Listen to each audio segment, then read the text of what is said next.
Bonjour. Alors, dans cette vidéo, on va essayer de faire une petite analyse de flux. Voilà, donc là, qui va ressembler à la fin à quelque chose comme ça, où on a, pour une commune, des flèches qui représentent, là en l'occurrence, les flux de mobilité professionnelle, c'est-à-dire l'endroit où les habitants de cette commune vont travailler. Et où la largeur des flèches est proportionnelle bien, au nombre de personnes allant dans ces directions. Voilà. Alors là, on voit que pour cette commune, il y a des flèches qui vont très loin et puis d'autres qui vont plus près. Alors, on va essayer de le faire ensemble. Donc, cette information, d'abord, le plus important, c'est peut-être de dire d'où est-ce qu'on la tire. Donc, a priori, on la tire des données INSEE. Donc, depuis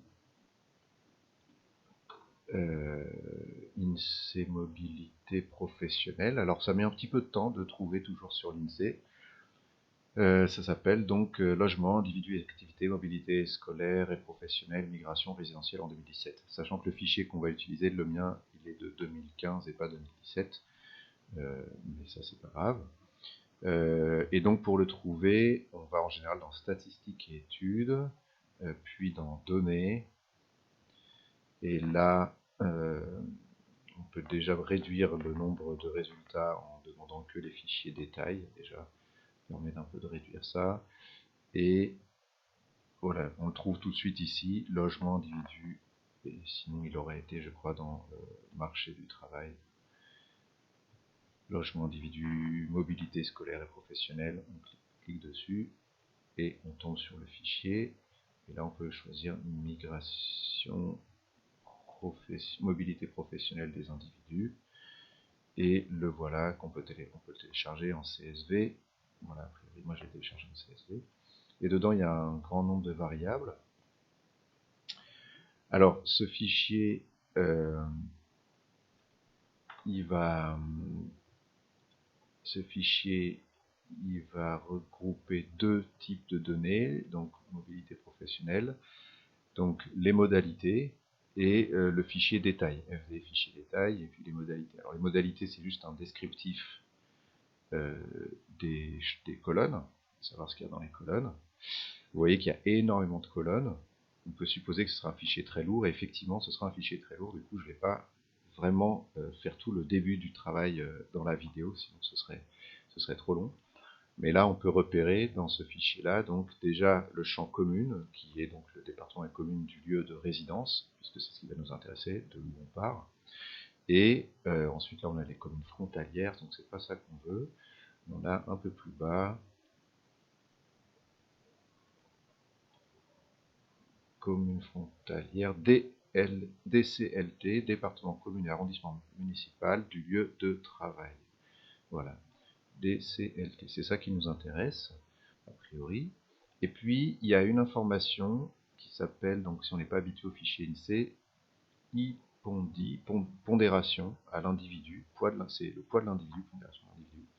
Alors c'est une variable pas si évidente à saisir, et je dois reconnaître que pour moi c'est pas très évident de saisir. C'est donc tout simplement le principe que l'INSEE, faisant des recensements qui ne sont pas exhaustifs, accorde à chaque individu un certain poids en fonction de ce qu'il représente. En tous les cas, il faut fouiller un petit peu plus pour savoir ce que représente vraiment le IPONDI. Donc le IPONDI, ce sera de la quantité, en fait, ce sera notre variable de quantité, puisque c'est ça qui indique le nombre d'individus finalement, en tous les cas, ou une pondération du nombre d'individus. Et vous pouvez, en tapant, j'ai tapé IPONDI INSEE, et voilà, j'ai trouvé ici les pondérations INSEE, un fichier PDF, fiche pondération, que vous pouvez ouvrir et qui vous explique un peu plus en détail comment sont construites ces pondérations pour pouvoir en fait tout simplement mieux les expliciter dans l'étude que vous allez mener. Mais ici on a un résumé. Les données, il précise quand même que les données étant issues d'enquêtes statistiques, l'ensemble des calculs doit être réalisé avec le poids de l'individu IPONDI. Cette variable IPONDI est fournie avec des décimales pouvant aller jusqu'à 15 chiffres après la virgule. Afin d'éviter les erreurs d'arrondi, il est nécessaire d'utiliser le poids de l'individu en gardant les décimales dans les calculs. Voilà, donc nous, on aura besoin de, on a dit donc de communes, de DCLT et de IPONDI. Ce sera les 3 variables dont on aura besoin. Par ailleurs, dans QGIS, on va avoir besoin bien, de l'outil qui permet de faire des oursins. Donc c'est l'outil thématique. Voilà, ici que vous voyez, thématique. Et dedans, on a flux et déplacement. Et en flux et déplacement, on a oursin. Alors cet outil thématique, on peut le récupérer dans extension, installer les extensions et thématique. On tape ici, c'est plus simple. Thématique. Voilà, il est là en vérifiant qu'on a bien dans l'onglet extension, toute extension. En gros. Et puis on aura besoin d'un petit outil. Alors c'est pas, on pourrait faire autrement, mais au milieu du processus, on aura peut-être besoin d'un outil qui s'appelle Dissolve with Stat. Voilà, Dissolve with Stat. Donc c'est un moyen en fait de justement faire les calculs de somme des flux. Voilà. Et donc il faudra installer cet outil aussi. Voilà, a priori, à partir de là, on a tout ce qu'il nous faut. Ah non, et il nous manque une dernière chose, il nous manque le référentiel des communes, puisque les fichiers de l'INSEE sont des fichiers dans lesquels il n'y a pas de format SHP, de format shapefiles, donc de fichiers de forme géométrique et géoréférencés. Donc il nous faut un fichier des communes de France, récupérer celui-ci auprès de l'IGN. Voilà, ici, les géoservices IGN, donc vous pouvez taper Admin Express pour le trouver. Ça vous amène à... Ensuite, vous avez la page professionnelle IGN, Admin Express. Et donc, Admin Express, il est là. Et vous avez donc Admin Express, édition février 2021, sur la France entière, ou alors par territoire, si vous savez quel territoire. Voilà, le mien, il est sur la France entière. Donc, il faudra aussi ce fichier-là, Admin Express, France entière. A priori, essayons d'avoir un qui a la période qui correspond aux données. Donc nous, on a les données, si on télécharge celle qu'on a, c'est celle de 2017. Donc il faudrait prendre Admin Express de 2017 a priori. Voilà, donc une fois qu'on a tout ça, on peut importer le fichier déjà des communes de France, pour lequel on va repérer en fait dans ce fichier des communes de France le code INSEE des communes, donc, et surtout le titre du champ. Le champ s'appelle INSEE_com, donc ça on peut se le noter dans un coin. Donc ce sera un des champs dont on aura besoin. Et puis, alors là je ne vais pas l'ouvrir, donc là j'ai importé le fichier détail mobilité professionnelle 2015. Celui-ci il est très long à importer déjà, donc et puis alors à ouvrir, il est aussi assez long, donc je ne vais pas le faire. Par contre, j'ai fait une sélection dessus. Je suis allé repérer, moi, la commune qui m'intéresse, donc je travaille sur la commune de Jouarre-Pontchartrain. La commune en question, avec le petit outil I pour identifier, je peux cliquer dessus et avoir ici en bas une petite information qui me dit que l'INSEE code c'est 78 321. Je rappelle que le code INSEE n'est pas le code postal. Le code postal c'est la poste et puis code INSEE c'est l'INSEE. Même si ça commence par le même numéro, 78, après derrière c'est pas pareil. Donc 78 321. Et donc je vais commencer par sélectionner dans mon fichier MobPro, surtout parce qu'il est tellement gros que je ne peux pas travailler sur l'ensemble, il faut absolument que je le réduise. Je vais commencer par sélectionner uniquement les lignes dans lesquelles on a donc la commune 78 321. Donc je choisis sélection par expression. Sur le fichier détail mobilité professionnelle 2015, dans champ et valeurs, je choisis le champ commune.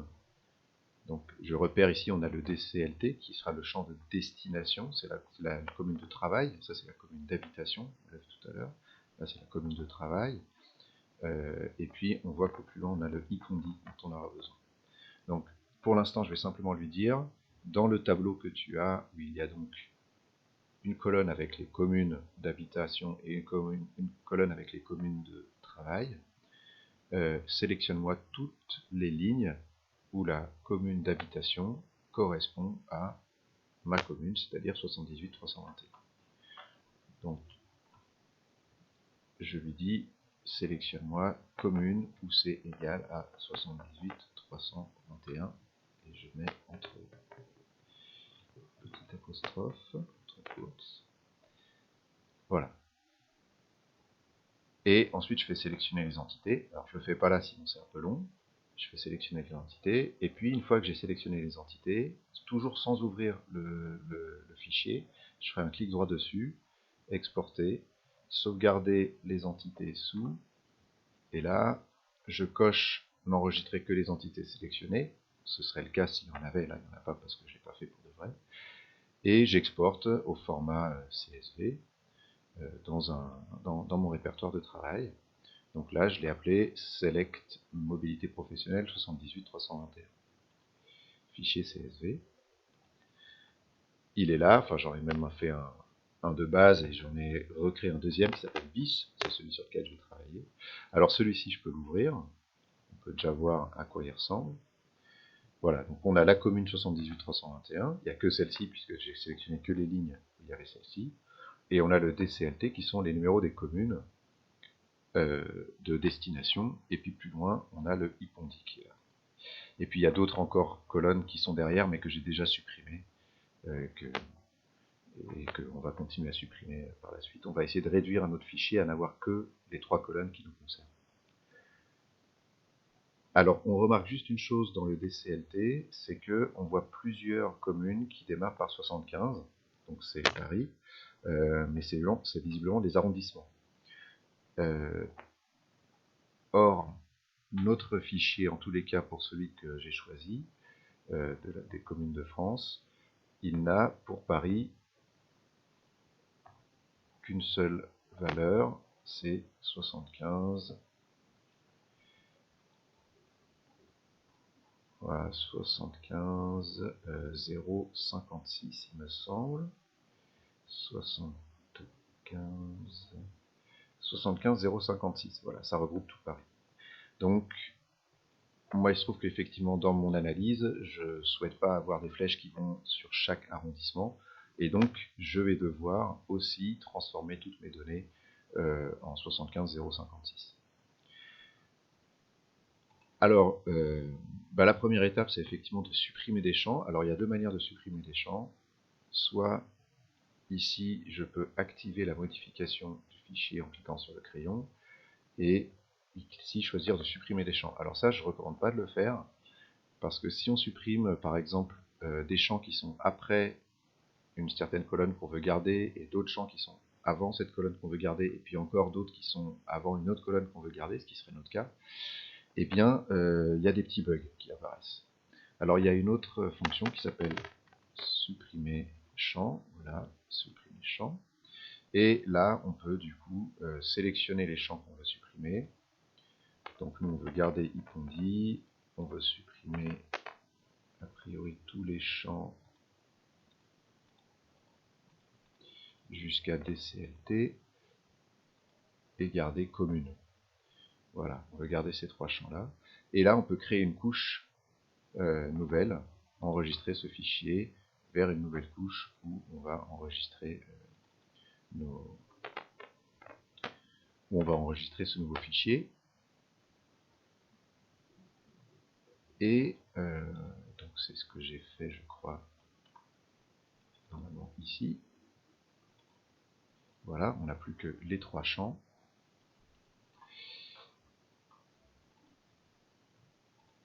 Et il y a une autre étape qu'il va falloir faire, c'est que le champ IPONDI, vous voyez, il est au format avec un point en guise de séparateur de décimale. Or, eh bien, ça c'est pas reconnu là pour l'instant, en tous les cas dans cette version, comme étant une valeur numérique, et donc il faut le transformer, et ça c'est tout simple. Donc, dans le fichier de sortie, Donc celui-ci, alors là il est déjà fait, mais je vais refaire la manip. Dans le fichier de sortie, on ouvre la calculatrice de champ, on crée un nouveau champ, on va appeler ipondi num pour numérique, on lui dit qu'on veut un nombre réel, on lui précise les décimales, on a lu dans le document qu'il fallait 15 décimales, vous voyez d'ailleurs que c'est ce que j'ai pas fait dans la préparation de la vidéo, j'en ai gardé que 5, mais j'aurais dû en garder 15, j'ai lu le document après. Et on lui dit simplement que le nouveau champ, en fait, il va être égal au champ ipondi, qui là n'existe plus. Peut-être je vais quand même faire la manip, sinon ça va être compliqué. Je vais la faire pour de vrai ici, sur le fichier d'avant. Donc ici, je crée un nouveau champ qui s'appelle ipondi num, avec des décimales, 15, et c'est des réels, voilà, et ça c'est égal au champ ipondi, tout simplement. Je double-clique juste sur le champ ipondi. Et je clique sur... Pourquoi il a changé? Ah oui, il a mis 10. Il a mis 10 parce que je lui ai dit qu'il y aurait une limite dans la longueur du champ. Donc je vais mettre la longueur du champ à 20 et je vais lui mettre les décimales à 15. Voilà. Comme ça, il peut le faire.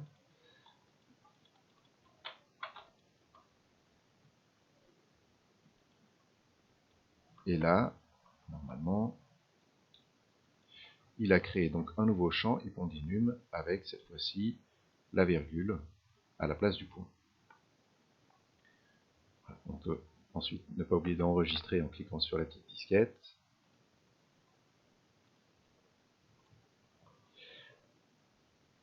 Et une fois qu'on a ça, on a donc notre fichier avec nos 3 colonnes. Ah, c'est celui-là. Notre fichier avec nos 3 colonnes, commune, DCLT, ipondi. Alors pourquoi tout ça? C'est parce que l'outil oursin, maintenant on va un tout petit peu regarder l'outil oursin, puisqu'on a les choses qui sont presque prêtes. L'outil oursin, il demande d'avoir une table dans laquelle on a justement ces flux. Et dans cette table, donc chez nous, c'est les flux, c'est l'importance de ces flux, ça va être le champ ipondi. L'origine du flux, c'est la commune d'origine, et la destination, c'est la commune de destination. Donc il faut que dans cette table-là, on lui importe, il y ait ces 3 informations. Donc c'est ce qu'on a ici. Et puis, comme là, ces informations, il les a, mais il ne sait pas encore vraiment où positionner sa flèche, puisque ce ne sont que des données tabulaires dans lesquelles il n'y a pas de géoréférencement derrière, il n'y a pas de géométrie géoréférencée. Il lui faut aussi donc un fond de localisation, c'est-à-dire une couche qui lui permettra de se référencer pour la localisation. Donc ça va être la couche commune France. Et dans cette couche commune France, il faut lui dire où est-ce qu'on trouve l'identifiant qui correspond à nos types de données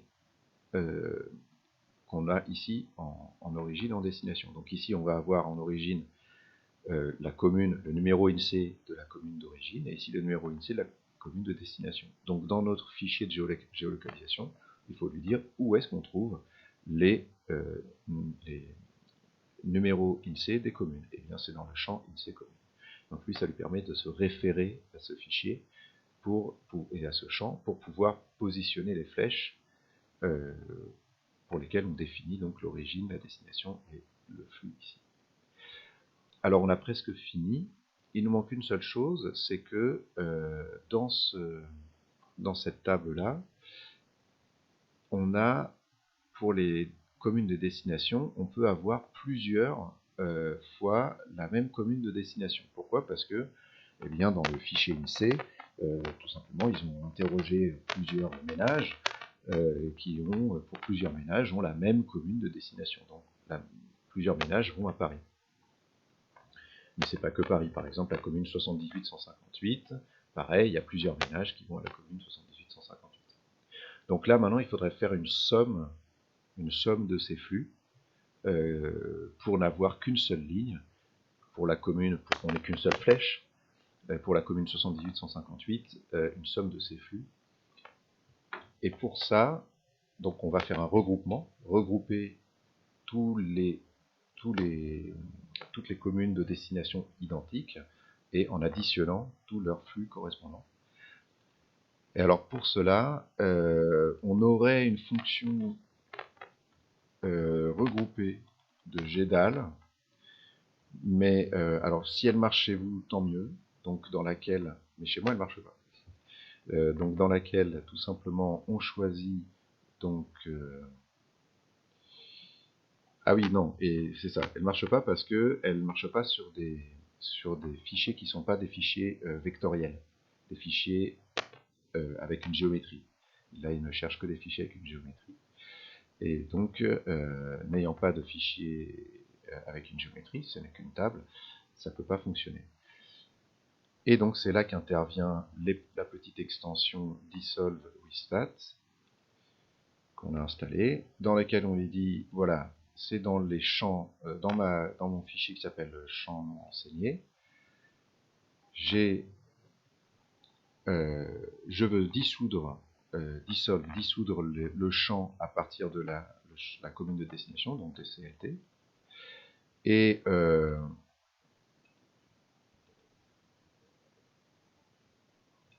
je veux faire la somme de ipondi. Donc ipondi, je veux faire la somme, et je veux effectivement garder commune, mais je ne veux pas en faire le compte, c'est ce que j'ai fait tout à l'heure, et je me suis rendu compte que ce n'était pas l'idéal. Vu que la commune c'est toujours la même pour nous, c'est toujours 78 321, on peut faire par exemple garder juste first, et ça devrait suffire. Et on va exporter ça au format non pas shapefiles mais geopackage. Donc on enregistre ça quelque part, en l'occurrence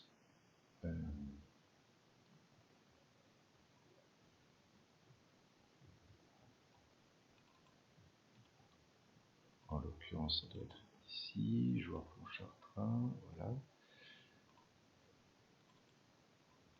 On va l'appeler donc flux mobilité.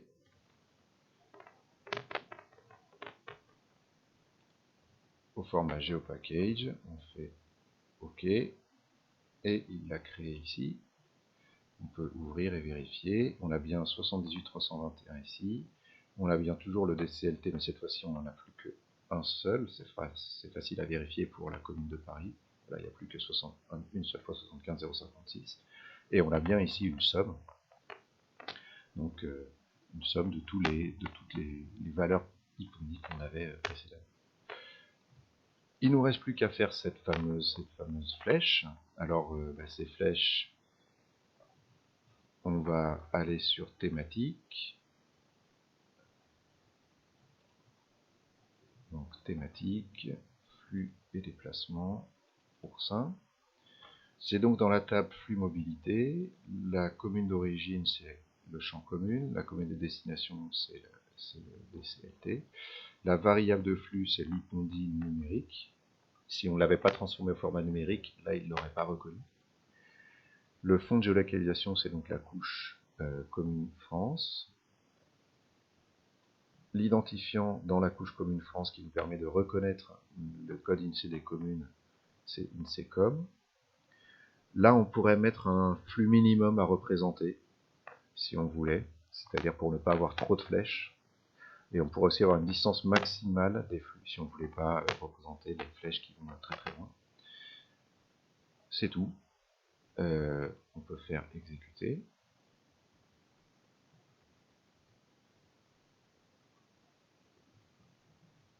Et ensuite, on va travailler un petit peu sur la représentation, puisque là, en gros, on a des simples traits, et on n'a pas vraiment quelque chose qui ressemblera après à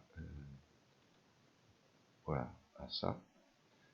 Et donc là, on va juste voir maintenant comment faire pour avoir quelque chose qui ressemble à ça, où on a des flèches qui sont de plus en plus grosses en fonction justement de ces flux, où là on voit effectivement beaucoup de gens qui vont travailler sur Paris, mais aussi dans les communes juste alentour, il y a aussi un certain nombre de flèches. Donc les flèches sont proportionnelles à l'échelle de visualisation. Vous voyez que si je zoome, les flèches qui étaient très grosses au début vont apparaître un peu moins grosses. Elles sont ici. Voilà. Et là, on voit qu'il y a peut-être un intérêt à ne sélectionner que les flèches qui sont d'une taille supérieure, parce que sinon, c'est vrai que ça en fait vraiment beaucoup. Donc, on aurait pu faire ce choix, mais là, pour l'exercice, on l'a pas fait. Alors, comment on va faire pour faire ces flèches-là? Pour l'instant, sur nos oursins qu'on vient de créer, on va aller tout simplement donc dans les propriétés. Tout ça, ça joue dans la symbologie. Dans la symbologie, on peut changer ligne simple par flèche. Et puis, type de flèche, donc ça on laisse, pleine. Type de tête, c'est une tête unique. On aurait pu, si on avait eu l'idée aussi, c'est vrai que c'est des allers-retours, il faut reconnaître que c'est plutôt des migrations pendulaires, donc ce serait plus juste d'avoir des flèches dans les deux sens. Enfin là, pour l'esthétique, je vais en prendre que dans un sens. Et puis la largeur de la flèche, voilà, donc, et la largeur de la pointe de la flèche, tout ça, il va falloir les paramétrer en fonction justement du coup des flux. Donc on clique ici à droite, on va sur l'assistant, on lui dit va chercher la largeur dans ma valeur de flux, mets-la à jour en cliquant ici. Là automatiquement il repère le minimum et le maximum. On se souvient, 197 c'était sur Paris. On ne va pas faire une progression exponentielle, on va plutôt faire une progression linéaire. Il n'y a pas de raison de la faire exponentielle ici. On peut cliquer sur OK, et puis il faut faire pareil pour la largeur de la pointe et l'épaisseur de la pointe, sinon on va avoir une flèche qui va avoir une très grosse épaisseur de trait et une toute petite flèche, ce ne sera pas proportionnel. Donc pareil, on va dans l'assistant, on lui dit que c'est donc le flux, on met à jour le flux, là il n'y a pas besoin de choisir exponentiel ou pas, il le fait automatiquement. Et l'épaisseur de la pointe aussi. Pareil, le flux, on met à jour, on clique sur OK.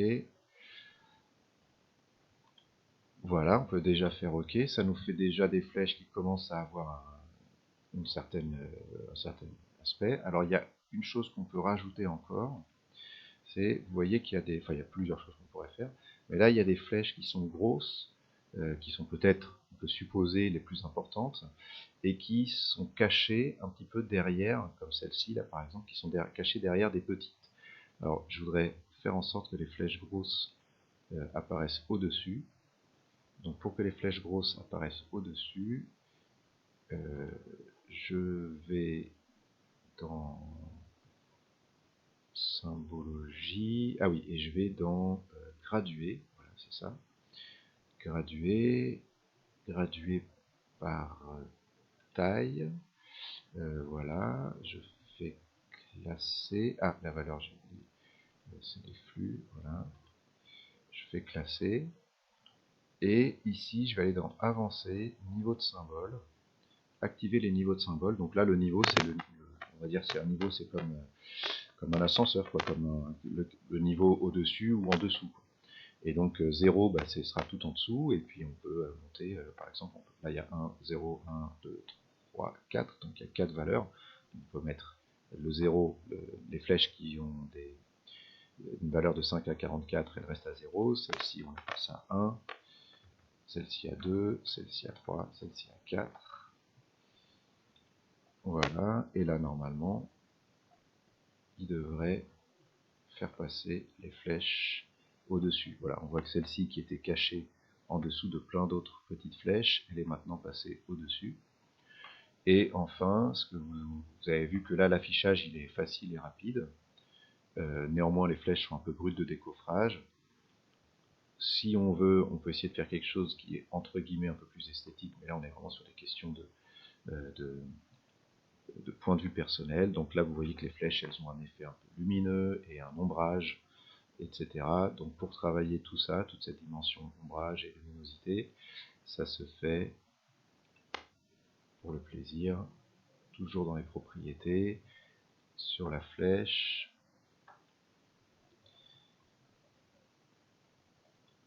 flèche ici, et ici on peut cocher effet, et puis dans les effets, on peut mettre justement une ombre portée par exemple, ou bien la lumière comme moi j'en ai mis. Par contre tout de suite ça mange un peu plus de mémoire vive, et du coup il a un peu plus de mal à les afficher. En tout cas il prend un peu plus de temps. Voilà, voilà un petit peu un petit tutoriel sur l'affichage d'un oursin pour les mobilités professionnelles. À vous de jouer.